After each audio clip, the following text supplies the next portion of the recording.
இன்றே டவுன்லோட் செய்து உங்கள் ஃபேவரட் ஷோக்களை என்ஜாய் பண்ணுங்க.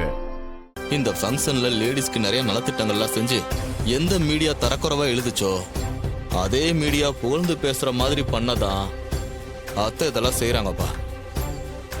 லேடிஸ் கிளப்ல இருந்து இன்விடேஷன் கொடுக்க வரப்பவே பத்திரிக்கைக்காரங்களையும் வர சொல்லி நாளைக்கு நியூஸ்ல வர்ற மாதிரி பண்ணிட்டாங்கப்பா. இது மூலியமா அவங்க இழந்த பேரை மீட்டெடுக்கலான்னு பாக்குறாங்க.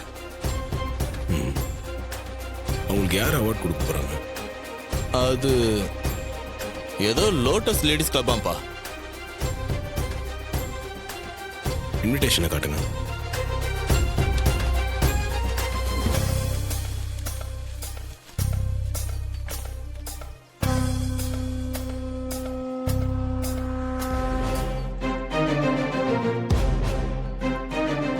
இந்த இன்விடேஷன் அத்தை பார்த்தாங்களா இல்லையா?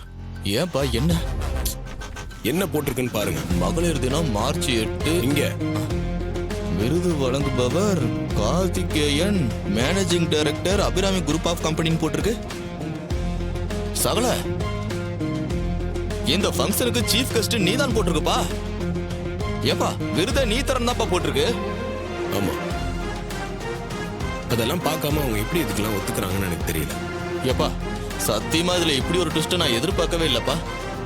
ஆனா சுவாரஸ்யமான ட்விஸ்டா தான் இருக்கு. அத்தை உன் கையால விருது வாங்க போறாங்களா? நினைச்சு பார்க்கவே பயங்கர த்ரில்லிங்கா இருக்குப்பா. இதெல்லாம் சரியா வராதுங்க. தேவையில்லாம இன்னும் பிரச்சனை பெருசா தான் ஆகும். உங்ககிட்ட வேற யாராவது அரேஞ்ச் பண்ண சொல்லணும். சகல இதுல என்னப்பா இருக்கு?